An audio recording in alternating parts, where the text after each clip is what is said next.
वाल का वो दबा हुआ खजाना दिखाना चाहते हैं जो कि आपको किसी भी इतिहास की किताब में नहीं मिलेगा। यहाँ पर कम से कम 3 हाथी होंगे। ये जो दीवार है ये आप देख सकते हैं 600 साल से भी ज़्यादा का होगा और 600 साल से ये पत्थरों का भार झेल रही है। टेढ़ी होगी लेकिन ये टूटी नहीं है, ये टूटी नहीं है। और काफ़ी बड़ा एक महल का जो गढ़ का जो हिस्सा था वो टूट चुका है। कुछ वहाँ पे आप देख सकते हैं कि स्कूल में कन्वर्ट कर दिया है। जय श्री कृष्ण भाइयों, एक बार फिर से आप सब लोगों का स्वागत है हमारे YouTube चैनल यादव सरकार पर। हर बार की तरह इस बार भी हम आपको अहिरवाल का वो दबा हुआ खजाना दिखाना चाहते हैं जो कि आपको किसी भी इतिहास की किताब में नहीं मिलेगा, जो कि हमारी लेखनी भी उसको लिखना भूल गई है कहीं पर, जिसके बारे में कहीं पर कोई जिक्र नहीं है। ये बातें सिर्फ हमारे बूढ़े बुजुर्गों की बातों में खो गई हैं, उनकी कहानियों में खो गई हैं। लेकिन इस महल, इस हवेली को जिसको हम आपको दिखा रहे हैं, इसकी हालत वैसी ही हो चुकी है जैसे कि हमारी अहिरवाल की संस्कृति की अभी हो रखी है।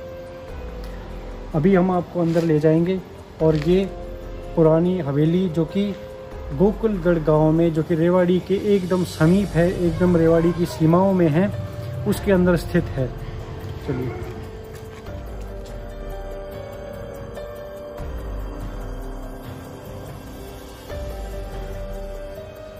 तो आज हम खड़े हैं गोकुलगढ़ किले में, जो कि गोकुलगढ़ गांव में बना हुआ है और ये रेवाड़ी के बिल्कुल समीप है। जो गोकुलगढ़ किला है आप उसकी हालत देख सकते हैं कि किस तरीके से है। इसके बारे में कहा जाता है, बड़ी बड़ी कहावतें हैं, लेकिन उससे पहले मैं आपको एक छोटा सा इसका इतिहास बता देता हूँ। बात है सन 793 की, जब तिजारा पर चारू राव हमारे शासक हुआ करते थे। तो उन्होंने धीरे धीरे अपने राज्य का विस्तार किया और ये बात है जब उनके वंशज श्री नंदराम जी रेवाड़ी में आए। औरंगजेब से उनके बादशाह ने, उन्होंने मनसबदारी के हिसाब से उनको रेवाड़ी में गढ़ी बोलनी गांव एक पुरस्कार के रूप में दिया था। और फिर उन्होंने बोलनी के बाद यहाँ गोकुलगढ़ में भी अपना एक महल बनाया छोटा सा, जिसको धीरे धीरे उनके बाद में वंशजों ने पूरा किया। राव नंदराम जी के जो पुत्र थे उनका नाम था राव बालकिशन। राव बालकिशन हम सब जानते हैं नादिर शाह से लड़ते हुए 1739 में शहीद हो गए थे और उनके नाम की छतरी भी बनी हुई है। उनके छोटे भाई राव गुज्जरमल थे जिन्होंने ये जो महल है इनको धीरे धीरे उन्होंने पूरी तरीके से विस्तार किया। उनका काफी महत्वपूर्ण योगदान है इस महल को निर्माण करने के अंदर। तो आइए एक बार हम देख लेते हैं कि किस तरीके से महल था और आज महल की क्या हालत है। आप देख सकते हैं इस महल की, महल की जो हालत है वो इतनी अच्छी नहीं है। महल एकदम जर्जर हो चुका है। इस महल का एक बहुत बड़ा हिस्सा तोड़ा जा चुका है या वो खुद से टूट गया। इसकी कोई रेनोवेशन नहीं हुई कभी भी, किसी ने भी, ना ही सरकार ने इसमें कोई इंटरेस्ट लिया कि इसका रेनोवेशन करवाए, और ना ही जो अभी राव के जो वंशज बैठे हुए हैं ना ही उन्होंने किया। इसका कोई रेनोवेशन नहीं करवाई गई। जैसे कि मीरपुर की हवेली में का हमने बताया था कि वहाँ पे रेनोवेशन की थी 2005 में, वैसी ही रेनोवेशन यहाँ पर अभी तक कोई नहीं करवाई गई है।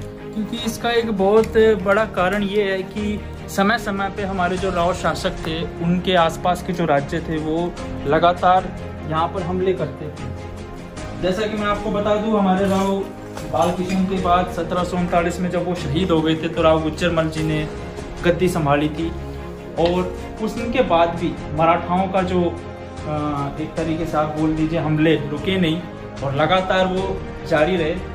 और उसके कारण आप देख सकते हैं यहाँ कि लड़ाई और आक्रमण जब भी होता है तो महलों को भी नुकसान पहुंचता ही है, जिसके कारण आप देख सकते हैं कि आज दीवारों की क्या हालत हो चुकी है। और आप देख सकते हैं इतने बड़े बड़े जो दरवाजे हैं यहाँ पर, मेरे हिसाब से सचिन भाई हाथी आराम से आ जाते होंगे। ऐसा कहावत भी जमाने में ये हस्तशाला हुई होगी जिसके अंदर की बड़े हाथी रखे जाते होंगे। तो इसके साइज के हिसाब से मेरे को लग रहा है कि यहाँ पर कम से कम 3 हाथी होंगे। ये जो दीवार है ये आप देख सकते हैं 24 इंच की है। और इसकी जो हाइट है वो 10 फुट से भी ज्यादा है। और ये मोटी दीवारें बनाने का कारण भी ये होगा कि हाँ, मोटी दीवारों का कारण ये होगा कि यहाँ पे हाथी रहते हो, हाथी by chance out of control हो जाए और वो इधर उधर दीवारों पे मारे तो वो दीवार टूटे नहीं, वो दीवार वैसे की वैसी खड़ी रहे। और इस तरफ से शायद एंट्रेंस होगा। आज यहाँ पे छोटा दरवाजा है, लेकिन उस जमाने में हो सकता है यहाँ पे बड़ा दरवाजा हो, क्योंकि इधर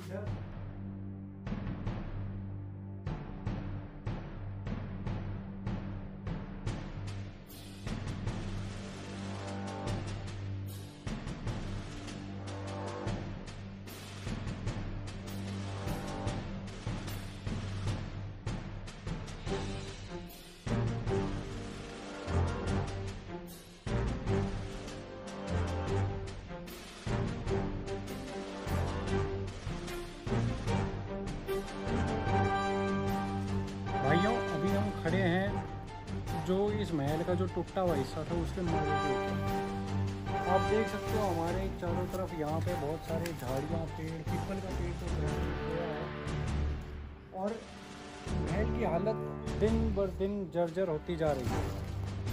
ठीक है, और ये महल और भी इससे बड़ा था, लेकिन अब उसके हिस्से को तोड़कर अभी आंगनवाड़ी बना दी गई है, स्कूल भी बना दिया गया है।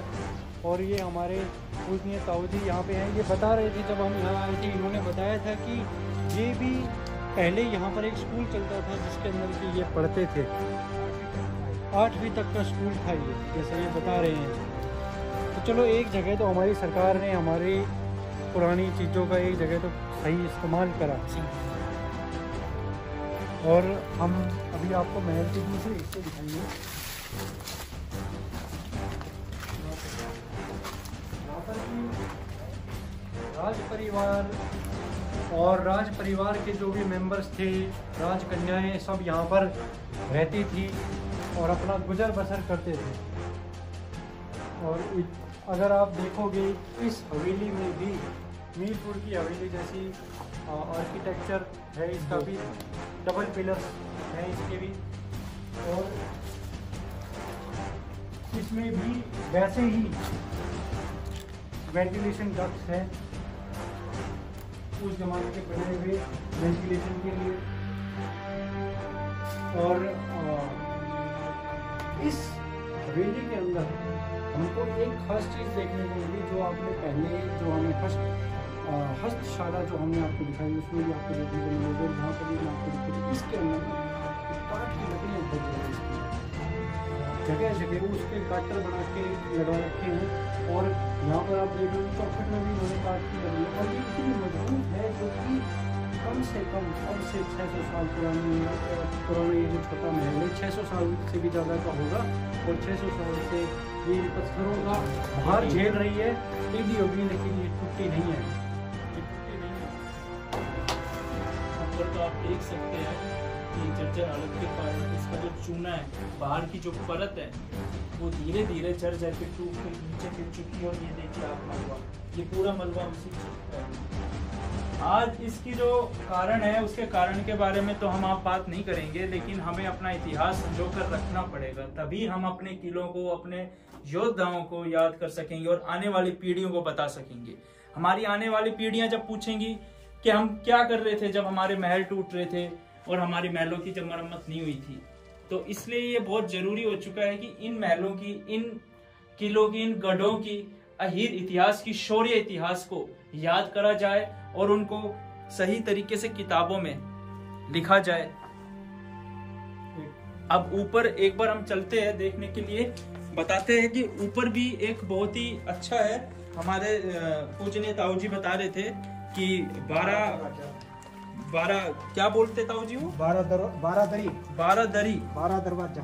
दरवाजे हैं वहाँ पर ऊपर। तो एक और ऊपर चल के भी देख लेते हैं।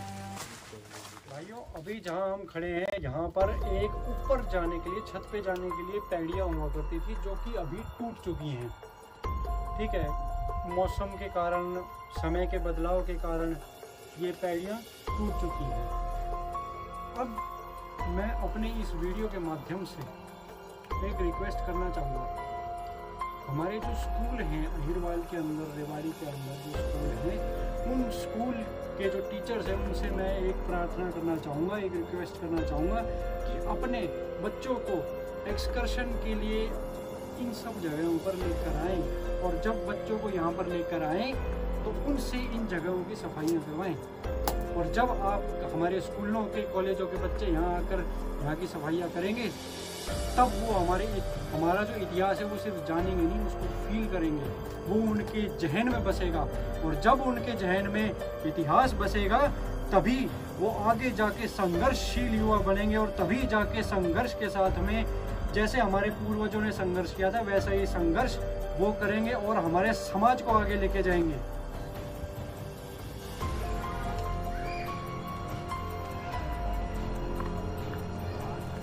भाइयों, अभी हम हैं इस महल की छत के ऊपर, और आप देख सकते हो अपने चारों ओर की ये 12 दरवाजे एकदम खुला वो स्टेज टाइप बना रखा है जिसके भी 12 दरवाजे हैं।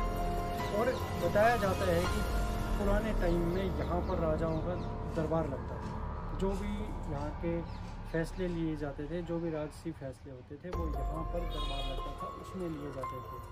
और जहाँ तक मेरे को देखने के हिसाब से लग रहा है कि यहाँ पे कोई कचहरी टाइप के कोई सुनवाई जैसे कचहरी टाइप भी, और उसके अलावा कोई फंक्शन अगर होता था तो वो भी यहाँ पर किया जा सकता था। कि साइड में काफ़ी आप देख सकते हैं कि महल की छत में काफ़ी सारी जगह है, और ये भी देखने में इसकी अगर आप देखोगे इसका जो डिज़ाइन, इसका जो आर्किटेक्चर है वो यही कहता है कि ये नृत्य वगैरह के लिए भी इस्तेमाल किया जाता है जैसे कुछ। क्योंकि आधा जो पोर्शन है इसका आप देख सकते हैं ये तो पूरा ही गायब हो चुका है, ये टूट चुका है। और बताते हैं कि जो साइड में भी इसका काफ़ी बड़ा स्ट्रक्चर था जो कि कुछ ना करने के चलते टूट चुका है, और इसी तरीके से सामने भी ऐसा ही था। और काफ़ी बड़ा एक महल का जो गढ़ का जो हिस्सा था वो टूट चुका है। कुछ वहाँ पे आप देख सकते हैं कि स्कूल में कन्वर्ट कर दिया है, कुछ आंगनवाड़ी में कन्वर्ट कर दिया है। जिस हिस्से को हम सब बचा पाए वो हिस्सा बच गया, और जिसको नहीं बचा पाए उसकी हालत आप देख सकते हैं नीचे मलबे के रूप में, और कैसे पीपल उगा हुआ है यहाँ पर। तो इस तरीके से ये महल कुछ ना करने को चलते आज इसकी हालत की जिम्मेदार भी हमें है। सरकार से एक गुजारिश है कि इस महल को, जो कि रेवाड़ी रियासत का सबसे बड़ा और सबसे पुराना महल है, इसकी रखवाली देख रेख आर्कियोलॉजिकल सर्वे ऑफ इंडिया को दे देनी चाहिए, ताकि वो इसको सही तरीके से संजो के रख सके। भाइयों, मैं आशा करता हूँ कि आपको हमारा ये वीडियो पसंद आया होगा, और आप जो इतिहास हमने बताया है वो आपको समझ में आया होगा। इसके अलावा अगर कुछ और बातें हैं जो हमने छोड़ दी हैं या हम बता नहीं पाए होंगे, आप वो कृपया करके कमेंट सेक्शन में बता दें। और मैं आप सभी से एक प्रार्थना करता हूँ, एक गुजारिश करता हूँ कि आप हमारे वीडियो को लाइक शेयर करें और इस पर कमेंट करें, अपने दोस्तों के साथ में शेयर करें, परिजनों के साथ में शेयर करें, बच्चों को दिखाएं, और हमारे चैनल को सब्सक्राइब करें, ताकि हम और ज़्यादा वीडियोस आपके लिए हम ला सकें, और अपना यादवों का इतिहास हम और ज़्यादा डिटेल में इसके ऊपर शोध करके हम आपको बता सकें। धन्यवाद। जय हिंद, जय भारत।